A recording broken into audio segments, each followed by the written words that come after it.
Be connected with your self. Life में रोना आपको ही है, जीतना आपको ही है, हंसना आपको ही है, आपका काम खुद को ही करना है. Nobody is going to come to help you.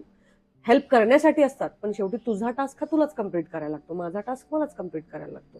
So हे जर त्यांच्यावरती लहानपणापासून छान इम्प्लिमेंट केलं गेलं तर त्यांना ते लाईफ टाईम चांगली कामं करण्यासाठी एनर्जी खूप शिल्लक राहील. आता जी चिडचिड होते ना, अरे माझी फाईल कुठं ठेवली, माझा पेन कुठं ठेवला, आईनी मला टिफिन नाही दिला, आणि त्या स्क्रोलिंगमध्ये माझा फेवरेट टिफिन नाही मला मिळाला, आणि त्यामध्ये मग तो चिडचिड, त्यामध्ये जाणारा वेळ, त्यामध्ये जाणारी एनर्जी, तुम्ही काय नवीन क्रिएट करू शकता? तुम्हाला जर नवीन काही क्रिएट करायचं असेल तर तुम्हाला स्वतःशी खूप छान इव्हॉल्विंग राहावं लागेल. आता सध्या जी एआय कॉम्पिटिशन देत आहे, मी म्हणेल की एआय कॉम्पिटिशन नाहीच देते, AI is giving you support. But till that moment if you are not using your natural intelligence, your universal intelligence, तर तुमची कामं मग एआय ऑलरेडी करतंय. मग what is of your use?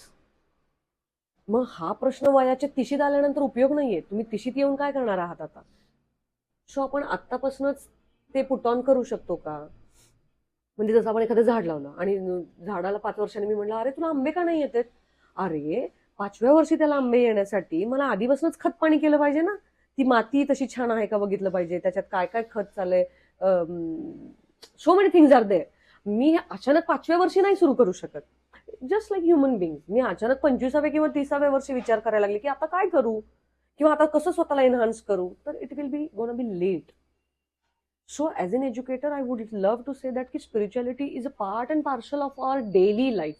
I would love to keep that seed implanted into the kids from the beginning itself, which anytime kids should not feel awaken म्हणण्यापेक्षा अचानक what is this, they should not feel like that.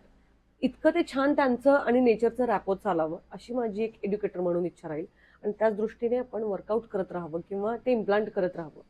Any human being, आई बाबा असतील, आजी आजोबा असेल, शाळेत teacher असतील किंवा आणखीन कोणी असेल, पण spirituality is part and parcel of your life. Take it as in a science way.